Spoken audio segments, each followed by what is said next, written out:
Hello ನಮಸ್ಕಾರ, welcome to our YouTube channel. ನಾನು ಇವತ್ತು ಉತ್ತರ ಕರ್ನಾಟಕ ಸ್ಟೈಲಲ್ಲಿ ಬದನೆಕಾಯಿ ಗೊಜ್ಜು ಯಾವ ರೀತಿ ಮಾಡೋದು ಅಂತ ಸ್ಟೆಪ್ ಬೈ ಸ್ಟೆಪ್ ತಿಳಿಸ್ಕೊಡ್ತಾ ಹೋಗ್ತೀನಿ. ಬನ್ನಿ, ವಿಡಿಯೋ ಯಾರು ಕೂಡ ಸ್ಕಿಪ್ ಮಾಡಬೇಡಿ. ಒಂದು ಕುಕ್ಕರ್ನ ಇಟ್ಕೊಂಡಿದ್ದೀನಿ. ಕುಕ್ಕರ್ಗೆ ಒಂದು ದೊಡ್ಡ ಸೈಜ್ ಈರುಳ್ಳಿನ ಆ್ಯಡ್ ಮಾಡ್ಕೊತಾ ಇದ್ದೀನಿ. ನೋಡ್ತಾ ಇರ್ಬೋದು ನೀವೇ. ಈರುಳ್ಳಿ ಆ್ಯಡ್ ಮಾಡ್ಕೊಂಡ ನಂತರ ನಿಮಗೆ ಖಾರಕ್ಕೆ ಎಷ್ಟು ಬೇಕೋ ಅಷ್ಟು ಹಸಿಮೆಣ್ಸಿನ್ಕಾಯಿನ ಆ್ಯಡ್ ಮಾಡ್ಕೊಳ್ಳಿ.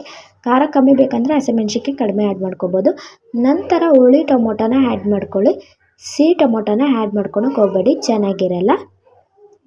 ಆದಷ್ಟು ಹುಳಿ ಟೊಮೊಟೊನ ತೊಗೊಳ್ಳಿ. ನಂತರ ಒಂದು 10 ನಿಮಿಷದ ಮುಂಚೆನೇ ಬದನೆಕಾಯಿ ಉಪ್ಪು ನೀರಲ್ಲಿ ನೆನೆಸಿಟ್ಕೊಂಡಿದ್ದೀನಿ, ಅದನ್ನು ಕೂಡ ಇವಾಗ ಆ್ಯಡ್ ಮಾಡ್ಕೊತಾ ಇದ್ದೀನಿ. ನೋಡ್ತಾ ಇರ್ಬೋದು ನೀವೇ.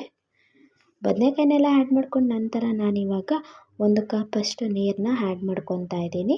1 ಕಪ್ ನೀರನ್ನ ಆ್ಯಡ್ ನೋಡ್ತಾ ಇರ್ಬೋದು. ಇವಾಗ ನೀರನ್ನ ಆ್ಯಡ್ ಮಾಡ್ಕೊಂಡಿದ್ದೀನಿ. ನಂತರ 2 ವಿಸಿಲ್ನ ಕೂಗಿಸ್ಕೊಂಡು ಬಂದುಬಿಡೋಣ. ವಿಸಿಲ್ ಆದ ನಂತರ ನೋಡ್ತಾ ಇರ್ಬೋದು ನೀವು ಯಾವ ರೀತಿ ಸಾಫ್ಟ್ ಆಗಿದೆ ಅಂತ. ಇದನ್ನು ಒಂದು ಸ್ಮ್ಯಾಶರ್ ಸಹಾಯದಿಂದ ಮಾಡ್ಬೋದು, ಇಲ್ಲ ಮಸಿಯೋ ಕೋಲಿದ್ರೆ ಮಸಿಯೋ ಕೋಲಿಂದ ಈ ಥರ ಸ್ಮ್ಯಾಶ್ ಚೆನ್ನಾಗಿ ಮಾಡ್ಕೋಬೇಕು. ನೀರಿನ ಸಮೇತನೇ ಸ್ಮ್ಯಾಶ್ ಮಾಡ್ಕೊಳ್ಳಿ. ಈ ರೀತಿ ಚೆನ್ನಾಗಿ ಸ್ಮ್ಯಾಶ್ ಮಾಡ್ಕೊತಾ ಹೋಗಬೇಕು. ನೋಡ್ತಾ ಇರ್ಬೋದು ಯಾವ ರೀತಿ ಅಂದರೆ ಇಷ್ಟು ಸ್ಮ್ಯಾಶ್ ಆಗಬೇಕು, ಅಲ್ಲಿವರೆಗೂ ಚೆನ್ನಾಗಿ ಸಾಫ್ಟ್ ಮಾಡ್ಕೊಳ್ಳಿ. ಇವಾಗ ಇದಕ್ಕೆ ಮೊದಲೇ ಹುಣಸೆಹಣ್ಣು ನೀರನ್ನ ನೆನೆಸಿಟ್ಕೋಬೇಕು. ನಿಮಗೆ ಹುಳಿ ಜಾಸ್ತಿ ಬೇಕಂದರೆ ಸ್ವಲ್ಪ ಹುಣಸೆಹಣ್ಣು ಜಾಸ್ತಿ ನೆನೆಸಿಟ್ಕೊಳ್ಳಿ. ನಂತರ ರುಚಿಗೆ ಎಷ್ಟು ಬೇಕೋ ಅಷ್ಟು ಉಪ್ಪನ್ನ ಆ್ಯಡ್ ಮಾಡ್ಕೊತಾ ಇದ್ದೀನಿ ನಾನು.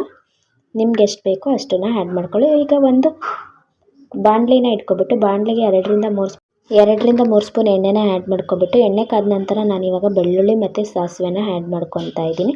ಬೇರೆ ಏನು ಕೂಡ ಆ್ಯಡ್ ಮಾಡ್ಕೊಳಕ್ಕೆ ಹೋಗಬೇಡಿ. ನಂತರ ಇವಾಗ ಸ್ಮ್ಯಾಶ್ ಮಾಡಿಟ್ಕೊಂಡಿರ್ತೀವಲ್ಲ ಆ ಬದನೆಕಾಯಿ ಗೊಜ್ಜನ್ನ ಆ್ಯಡ್ ಮಾಡ್ಕೋಬೇಕು. ಆ್ಯಡ್ ಮಾಡ್ಕೊಂಡು ಇವಾಗ ಮಿಕ್ಸ್ ಮಾಡ್ಕೊಳ್ಳಿ. ಒಂದು 5 ನಿಮಿಷ ಚೆನ್ನಾಗಿ ಕುದಿಸ್ಕೊಬಿಡ್ಬೇಕು. ಚೆನ್ನಾಗಿ ಕುದ ನಂತರ ನಾನು ಇದಕ್ಕೆ ಗಾರ್ನಿಷಿಗೆ ಕೊತ್ತಂಬರಿ ಸೊಪ್ಪನ್ನ ಆ್ಯಡ್ ಮಾಡ್ಕೊತಾ ಇದ್ದೀನಿ. ನೋಡ್ತಾ ಇರ್ಬೋದು ನೀವೇ. ಇವಾಗ ಕೊತ್ತಂಬರಿ ಸೊಪ್ಪನ್ನ ಆ್ಯಡ್ ಮಾಡ್ಕೊಬಿಟ್ಟು ಒಂದ್ಸಲ ಮಿಕ್ಸ್ ಮಾಡ್ಕೊಬಿಡಿ. ಈ ರೀತಿ ಮಿಕ್ಸ್ ಆದ ನಂತರ ಸಿಂಪಲ್ಲಾಗಿ ಈಸಿಯಾಗಿ ರೊಟ್ಟಿ, ಚಪಾತಿ, ಮುದ್ದೆ, ಅನ್ನಕ್ಕೆ ರುಚಿಯಾದ ಬದನೆಕಾಯಿ ಗೊಜ್ಜು ಉತ್ತರ ಕರ್ನಾಟಕ ಸ್ಟೈಲಲ್ಲಿ ರೆಡಿಯಾಗಿದೆ. ಈ ವಿಡಿಯೋ ಏನಾದರೂ ಇಷ್ಟ ಆದರೆ ಲೈಕ್ ಮಾಡಿ, ಶೇರ್ ಮಾಡಿ, ಕಮೆಂಟ್ ಮಾಡಿ, ಹಾಗೆ ಸಬ್ಸ್ಕ್ರೈಬ್ ಮಾಡೋದಂತೂ ಮರಿಬೇಡಿ. Thank you so much. ಮತ್ತು ನಿಮ್ಮ ಫ್ರೆಂಡ್ಸ್ ಫ್ಯಾಮಿಲಿಗೆಲ್ಲ ಶೇರ್ ಮಾಡಿ. ಮತ್ತು ಯಾವ ರೆಸಿಪಿ ಬೇಕಂತ ಕಮೆಂಟ್ ಬಾಕ್ಸಲ್ಲಿ ತಿಳಿಸಿ.